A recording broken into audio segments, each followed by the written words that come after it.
Harley Quinn, the lifelong partner of the Joker, has been captured by an unknown enemy. Harley waiting on his pal, Joker, to come and rescue her. She expects a grand entrance from Joker to rescue her and make out for hours. Harley threatens the unknown enemy to chop him up in little pieces and feed the rat. On the other side, Batman has to team up with Gordon's partner Bullock on a crime scene involving Officer Ryan Lang. A witness on the street saw a white-faced skinny dude running out of the building and holding a bowling ball. At the crime scene, the head was missing from Ryan's body. Batman found hand holding the gun, but hand was pulled apart from the body. Bullock confirms Ryan was expert shooter and hard to believe he missed, but Batman confirms Ryan didn't miss. Batman finds Magnum round on the wall, and Bullock finds Joker's famous ha ha ha ha. Batman disappears from the scene as Bullock's phone rings. As Batman leaves the scene, he zooms past other office bitching about him. On high tall-rise building, the cat is worried face, and suspect the storm is coming to Gotham. Batman doesn't agree with crime scenes being the Joker's work. The Joker's pathology doesn't allow for this. Batman thinks in Joker's twisted psyche, pain and injury simply don't register. Humans feel pain, and the Joker shares little in common with humanity. But even he couldn't survive a magnum slug to the head. As Batman was doing analysis in his head, someone jumped off the 4-story building like he was stepping off a curb. This isn't a Joker. The enemy has Officer Ryan's head in his hand. Batman doesn't wait for his next move. To take control of the fight, Batman traps the subject with bolas, but subject rips it apart in a second. Batman engages himself in a fight. He hits him hard, but the enemy doesn't fall down. The enemy is fast and strong. 5 seconds into the fight, and Batman is still fighting for his life. Batman creates some distance to get the upper hand. Batman marks the target on enemy. 4 vampire drones are released from Batmobile, each with 10 milliamps, and this brings down the enemy. Police arrive at the scene as Batman approaches the subject. Batman tells all cops to stay away from the subject as the area is not secured. Batman has been asked to freeze. The chopper hovers over Batman, as Batman is asked again to step away from the subject. Batman yells area is not secured. You still have civilians here. The officer is asked to check on the subject. As the officer checks on the subject comes to life and rips off the officer's head. The subject quickly runs through old building and smashes old gas pipelines to create explosions. Batman doesn't have time to save all officers and civilians. Explosion kills dozens of officers and civilians. All fingers get pointed at Batman. Alfred in a Batcave mentions hairline fracture on left hand for Batman. Batman thinks through the case in his head. Evidence from the first crime scene suggests the killer took grazing shot to the head, yet when Batman fought him later, the killer had no visible wound. Batman thinks healing may be accelerated perhaps. Alfred reminds the Wayne Sims Foundation has called an emergency meeting the next day. Alfred also reminds that it would be insensitive if Bruce Wayne didn't show up for the meeting. Batman is more focused on the case. Damage caused by Batman is the exact reason to set up the foundation in first place. In Bruce Wayne's way, he tells Alfred to write a big check. Batman asks the computer to reanalyze the tissue sample and finds the Joker's DNA. Batman roams outside to find a Joker, and it wasn't hard for him to find a Joker. Batman finds a box, and on it is written property of Jim Gordon. And all of a sudden, the Joker appears. Batman ties him up and let him hang from the roof. Batman quickly asks Gordon's whereabouts, but the Joker knows Batman is not going to let him drop. The Joker reminds Batman that Gordon may start losing some body parts soon if he doesn't help Joker, and the Joker asks for Batman's help. Batman doesn't hear anything around him, not the rain, not the city below, only Joker's scratching voice inside his head. The Joker reminds Bat that somebody's taken what belongs to him, and he wants his back. Joker didn't mention the name, but it must be Harley Quinn. Joker reminds Batman that time is wasting, and let's be a deadly duo to solve the case. Batman unwillingly agrees with Joker to work on this case, and he shakes Joker's hand.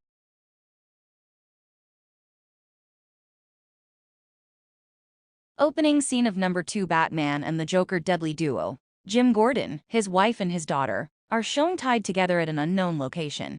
The Joker reminds Batman that he is never going to find Jim Gordon, cause the Joker himself doesn't know where Jim Gordon is. Upon frisking the Joker, Batman finds a phone on him. The phone was delivered to the Joker by some guy. As the Joker and Batman were having their talk, while Joker still tied up, Batman gets attacked by the same enemy. The Joker asks Batman to cut him loose so he can help. Batman cuts him loose, and the Joker starts fighting the enemy. The enemy has much superior fighting skills. Batman can't break their bones, but thinks of hitting soft tissue to slow them down. Batman is still fighting more than one enemy cautiously. Batman triggers the drones, but drones get confused the look of the Joker and the enemy. Biometric signatures are nearly identical. As the Joker was fighting the enemy, he gets taken away by the enemy, and he is about to fall off the building. Batman thinks the Joker is the most dangerous madman he has encountered. He can let him fall and be rid of him forever. But no one dies on my watch, and the Joker still has Gordon. Finally, Batman saves the Joker from falling off the roof. Batman and the Joker get away from the enemy, but Batman's shoulder gets bitten by the enemy, and he starts to feel ill and sick. The Joker helps Batman to walk off to Batmobile. Batman and the Joker get inside the Batmobile. While driving, Batman feels dizziness and falls asleep. Batmobile engages in self-driving and takes both of them to Batcave. While captured at an unknown place, Harley Quinn gets an update from the enemy that Bat and the Joker are working together. Harley's hope of the Joker busting in to rescue her is fading away. Nightwing and Alfred saves Batman. Batman was out for 14 straight hours. When biting of Batman's shoulder, the enemy tooth got embedded in shoulder, and that made Batman struggle for his life. Nightwing and Alfred place tooth in a cold storage solution. Batman wants to take a look at the tooth, but first the Joker's whereabouts is the priority. Luckily, the Joker was tied to the Batmobile, and he wasn't happy at all.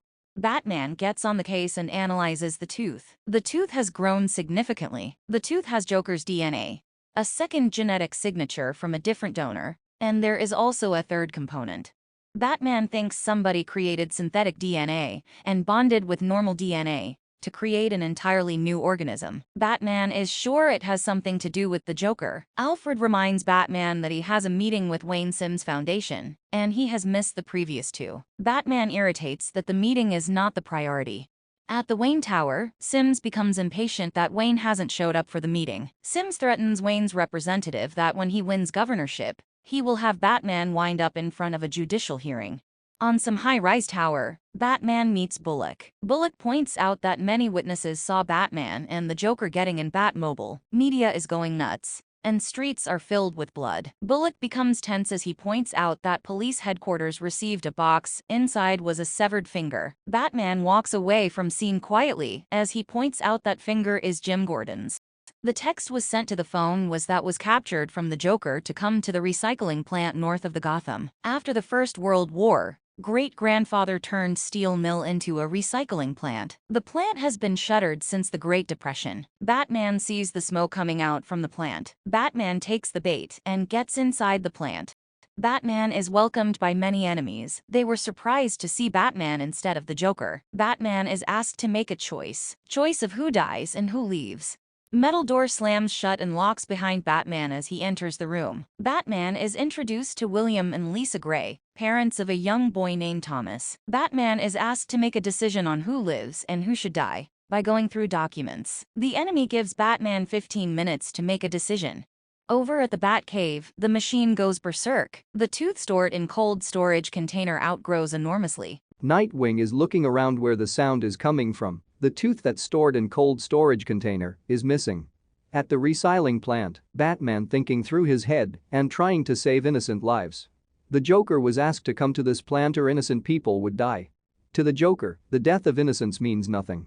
Instead, Batman is at the plant because of the Joker. Batman has 5 minutes left. Batman wants to save both parents and a boy. Through the documents, Batman finds that parents are fighting for custody of the boy, and the motivation looks to be strictly monetary. The father has an expensive girlfriend and doesn't want to spend money on child support, and the mother has drug habits to finance. With both parents in legal trouble, the boy, Thomas, spends much of his time with his aunt and uncle. 10 seconds to the clock, and Batman has the answer. Batman's answer is both parents should die, cause the boy is not happy with either the father or the mother. The boy is happier with his aunt. Batman's answer was correct. The enemy is still unknown. Enemy mentions that the deal was with the Joker and not with Batman. The enemy was simply interested if Batman could solve the puzzle. Batman tries to save parents. Unfortunately, both of them died, but the boy has been spared. Batman returns to Batcave and finds the tooth has turned into a miniature creature. It seems to be the same fusion of organic and synthetic DNA with added non-human components. And by the appearance of the creature, a good portion of the Joker remains present in the creature.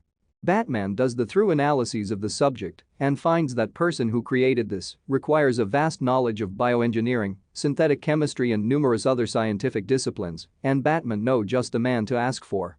Batman asks the computer to access the data archive for Simtech Industries. Over at Gotham Subway, the enemy pulled off another officer's head and ran away. Bullock and the team having a discussion that there is 200 miles of subway tunnels down here and impossible find the suspect in tunnel. A gruesome scene emerges. The enemy has been collecting the head for some special occasion. He has all the heads on spike. Batman wants to meet Donald Sims, the founder of the Simtech Industries. Batman wants to talk Simtech stem cell research.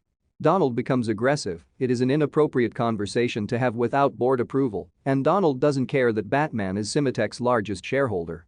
Donald mentions that the research was dead-end and it has been shut down for many years. Batman tells Donald that he is not accusing him of anything. Batman asks if he was close to the groundbreaking research, but why shut it down? For Donald, priorities are more important, and taking revenge is on the top of the list. Batman has a pretty good idea that is Donald behind all of the mess, and he wants to take revenge on the Joker. Donald's daughter died because of the Joker. Batman at his mansion wants to interrogate the Joker. Batman is very serious. He asks Alfred to turn off all cameras and recorders.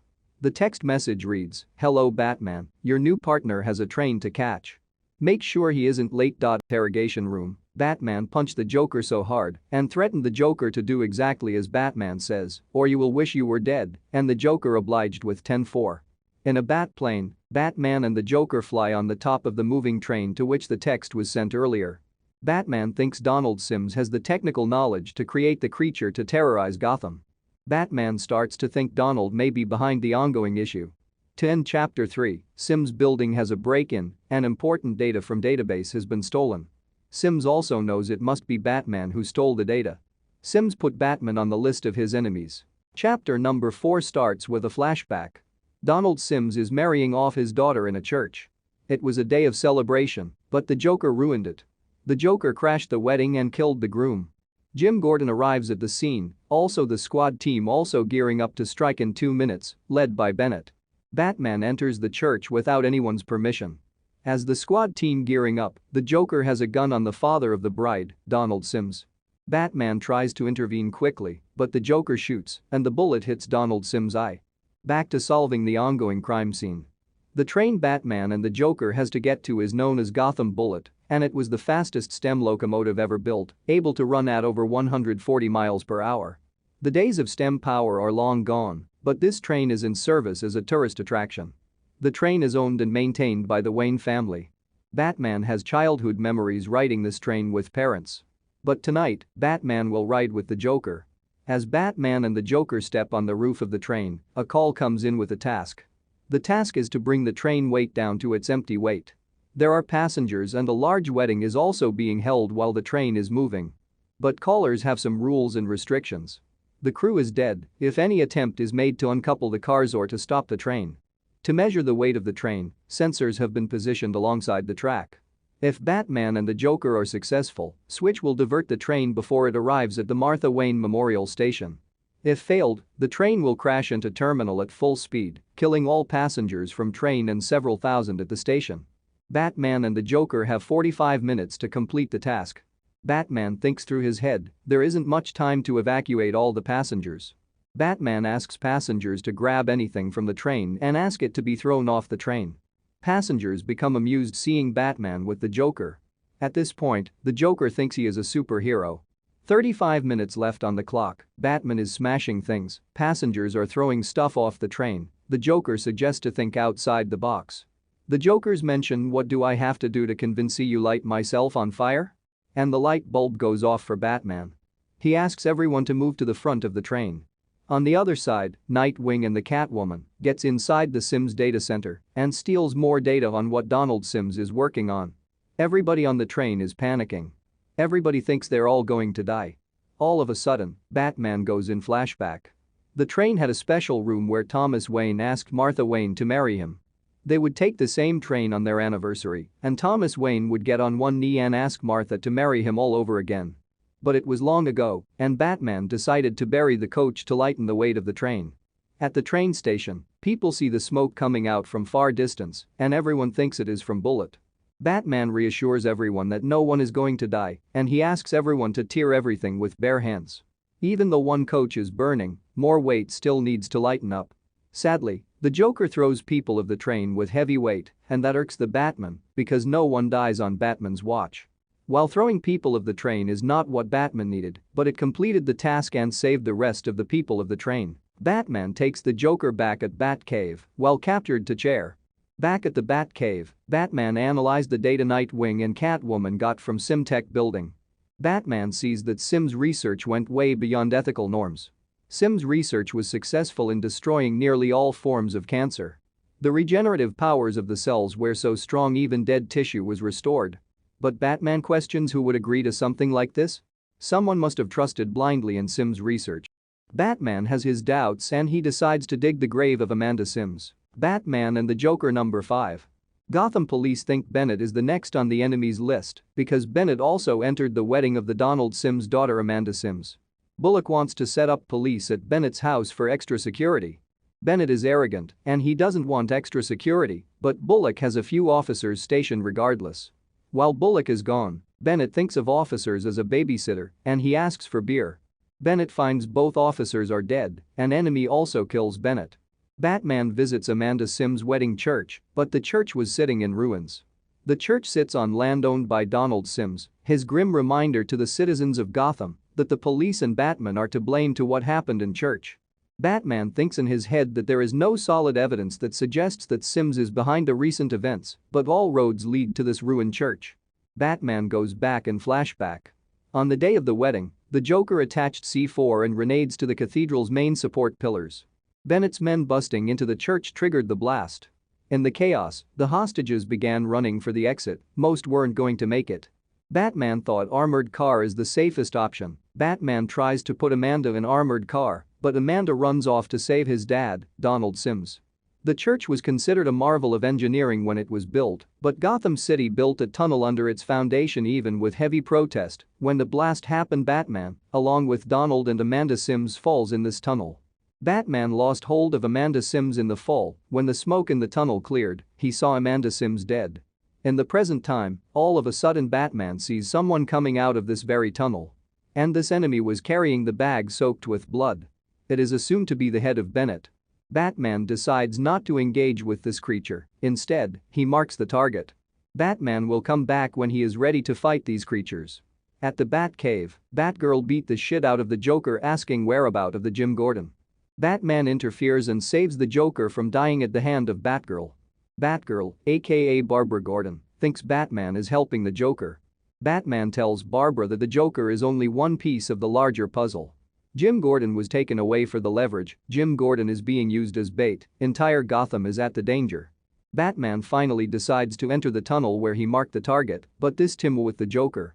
Batman gets Joker a brand new superhero suits. The Joker is all excited. The Joker wants to leap tall buildings in his new superhero suits, but Batman has something hidden in this new suit. Batman asks the Joker to put on the bag, and both of them head inside the tunnel. Batman gives much needed information on why the tunnel is shut down. In the 1970s, engineers tunneled through the bedrock beneath the waterway as a part of a massive expansion to the city's subway system. Design flaws and several accidents shut down this project permanently. Tunnels were then sealed off by fallen debris, but this pathway was recently cleared. Batman and the Joker are getting close.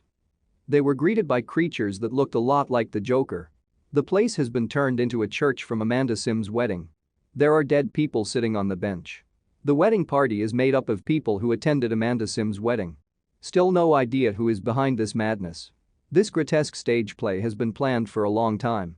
The sets were built, the bodies dug up and arranged.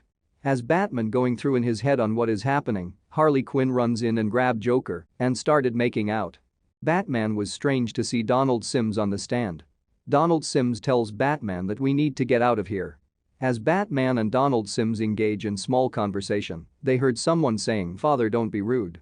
And it was none other than Donald Sims' daughter, Amanda Sims. She was dressed as if it was her own wedding.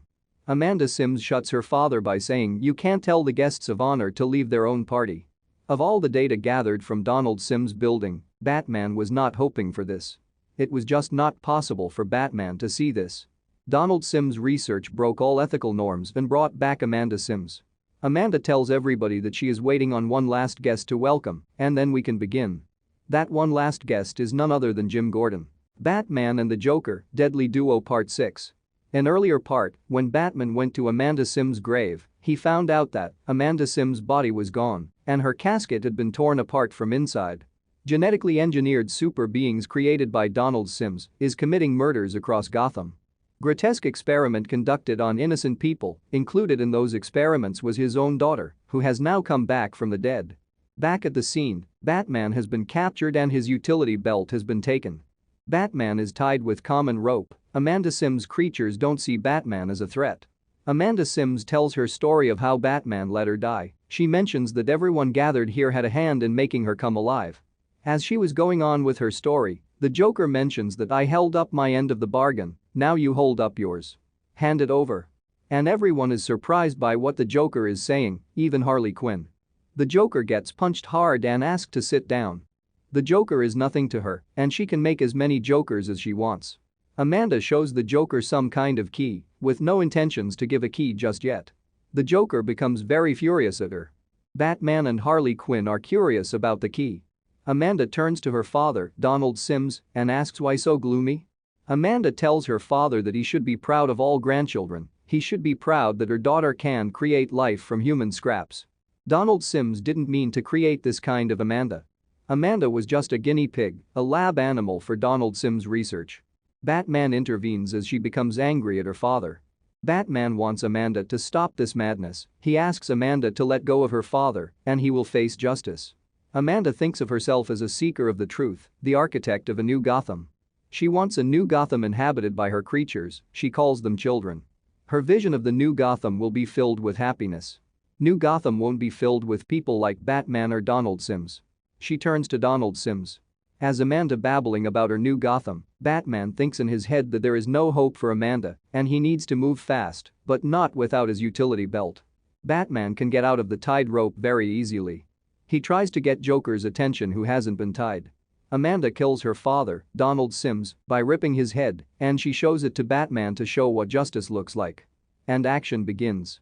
Batman breaks open the rope and kills nearby creatures holding him. The Joker throws his utility belt at him. Batman cuts one Jim Gordon and gives him a loaded gun. The Joker and Harley Quinn start smashing creatures' head. Batman taps in the code in his utility belt. And gas is released from the Joker's suit. Data gathered from Sims' building, Batman found that these creatures would cannibalizing itself when deprived of food. Batman developed a compound that accelerated that process. The only way to stop these creatures is to starve them. The Joker's suit seemed the ideal delivery system. Jim thought Batman blew up the Joker, but gas will only last for a few minutes. As Batman released gas from the Joker's suit, he was grabbed by the throat by Amanda. Amanda tells Batman that his little tricks won't save him. There is too much blood on Batman's hand. Meanwhile, Jim is shooting these creatures when he can. Batman and Amanda engage in a fight. While Batman was grabbed by the neck, he chops off the hand that grabbed him with his batarang. Amanda is not moved by her chopped hand. She thinks of herself as the next phase of humankind, she reattaches the chopped portion of the hand. While these two were engaging in a fight, Jim shot Amanda in the head. The gun that Batman gave to Jim wasn't any ordinary gun. The gun's rounds were made from the same compound from the Joker's suit. The shot won't kill Amanda, but she will need time to recover from it, and that buys Batman some time. Batman in his head thinks that Amanda forced an alliance between him and the Joker. The Joker said he helped up his end of the bargain and expected his payment. Batman has some idea on what that payment was. At the moment, Batman, Jim, Joker and Harley Quinn are fighting the common enemy, but that is soon going to change. Batman asks Jim to go with the Joker and Harley Quinn while he holds creatures at the bay. Jim agreed to go after a couple of tries.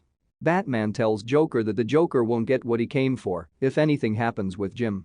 Three of them run for the tracks. Batman is holding creatures, but he knows that he can't trust the Joker. The Joker, Harley Quinn and Jim get away from the creatures. Jim is all worried about Batman and he keeps looking behind his back. All of a sudden, Harley Quinn disappears.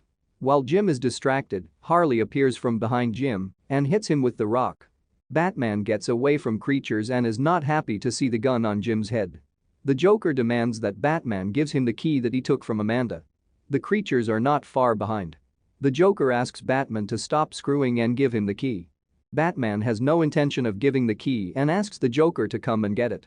The two deadly duos, meant to fight the common enemy, end up fighting each other. Part 7 starts with Batman and the Joker still fighting. Harley Quinn has a gun on Jim's head. The key holds a secret to something that the Joker wants very much. Batman has some idea what it could be. Batman used a key as bait to take the Joker away from Jim. Batman could never team up with the Joker for any work, but Batman teamed up with the Joker to save Jim. Two of them going on and on with fighting, with no one having upper hand in fight. Batman is at the point where he can just end all suffering caused by the Joker, but his rule doesn't permit Batman to kill Joker. Amanda and her creatures arrive at the scene and capture both the Joker and Batman. Amanda tells Batman that Batman claimed to never kill anyone, but lot of people always die around Batman. Amanda was mentioning her creatures, she calls them her children. Batman tells her that your children were never really alive to begin with. She continues to tell Batman that people killed in the crossfire of Batman's action is his responsibility, whereas the Joker doesn't deny it, the Joker always accepts that responsibility. Amanda tells the Joker that he will be punished for his betrayal.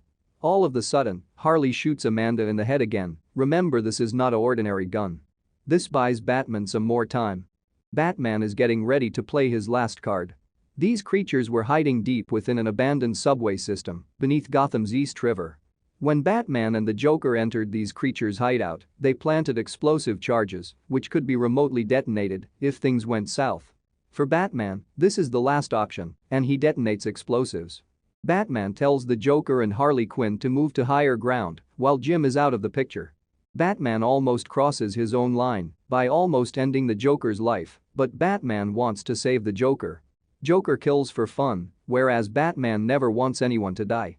Batman, Joker and Harley try to move to higher ground by climbing a small cliff.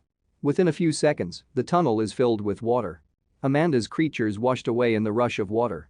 All of a sudden, Batman is more worried about the Joker and Harley. Joker and Harley are also about to be washed away. Batman wants to help them. He wants to help them get to the higher ground. From behind, Amanda's fingers tears into Batman's skin as she tries to drag him under, but she gets washed in the water. She has a part of the Batman's skin. The Joker and Harley are sitting on a small rock, surrounded by water. Batman is still worried about them. Batman asks the Joker to take his hand, but the Joker says he has his hands full. And the Joker shows the key. The key holds some sort of secret to everything. Eventually, Harley and the Joker get washed away intentionally. Batman thought he was the only one left in this tunnel. All of a sudden, Jim reaches out and pulls Batman to higher ground. Jim and Batman are having a conversation that the Joker must have survived this, and he must be much more dangerous now than ever before. Batman doesn't say why. Batman let Batgirl, Barbara Gordon, know that her father is okay and he is being guarded at the hospital. In Batman's earpiece, the police radio crackles. Batman suspects it must be the Joker's doing. There was a robbery at the bank vault, they didn't loot any cash, only one safety deposit box. We still don't know what the content of the box was. Batman asks Alfred to initiate the Aegis protocol. Amanda Sims knew who Batman is, and the key Joker had all the secrets. The Aegis protocol was created as a failsafe in the event any of Batman's enemies learned he was Bruce Wayne. Any individual associated with Bruce Wayne, either personally or professionally, would become a potential target and their lives put at risk. The protocol is designed to protect them. In order to maintain a cover story, carefully controlled narrative involving a terrorist threat against Wayne Enterprises is immediately triggered. Protocol pretty much is a cover-up story to save Bruce Wayne's identity. But the Joker hasn't broken out the news on Batman just yet. Batman and Alfred get into conversation on the damage and how much the Wayne and Sims Foundation paid out in injury and damage claims. Only this year, $448 million have been paid out to damages. Batman introspects that hundreds of lives are ended either directly or indirectly by his action. Alfred reminds Batman that he being too hard on himself. He reminds Batman that he did what needed to be done. Creatures created by Amanda Sims are nowhere close to being called human. Batman argues that he must work harder to create better tools and better weapons. Alfred gives advice that not all battles are won with weapons, he needs to fight with not clenched fists, but with hands held open. Alfred also mentions that sometimes it is good to be Bruce Wayne. Bat symbol lights up in the sky. It was meant to be a phone call from the Joker. Joker explains that he was watching movie and this dead lady, Amanda Sims, shows up and threatens to grab Harley to make him go crazy, and she also had this other thing she's got on Batman. Reborn Amanda Sims knew all the secrets of Batman and she wanted the Joker to have it. But revealing Batman's secret is her way of revenge against the Joker on ruining her wedding. For the Joker, the real deal was to never know who Batman is. The Joker thinks that him and Batman were apex of apex predators. The Joker wants to keep Batman's secret a secret. The Joker even blew up the people who robbed the bank for him to keep Batman's secret safe. Bruce Wayne gives a speech on finding new homes for children that have lost their parents to recent violence in Gotham. Also, one boy hands him a paper. The paper has a drawing of Batman, showing Batman as the greatest hero ever. Batman thinks that Gotham lives in constant shadow of evil, but it is not the dark souls that Batman fight against, it is defined by bright beating hearts of its good people. Batman leaps from the talk building and disappears. In the distance, someone is watching over Batman, and it is Amanda Sims. She is not dead. But she finds him good at heart when, in tunnel, Amanda scratched Batman. She learned that Batman felt a profound remorse, a remorse for her children, and that had a meaning for Amanda. Now, she wants to keep Batman's secret safe, but she will be staying in Gotham to watch over Batman. And she still wants her Gotham to come. With this, Batman and the Joker Deadly Duo series comes to an end.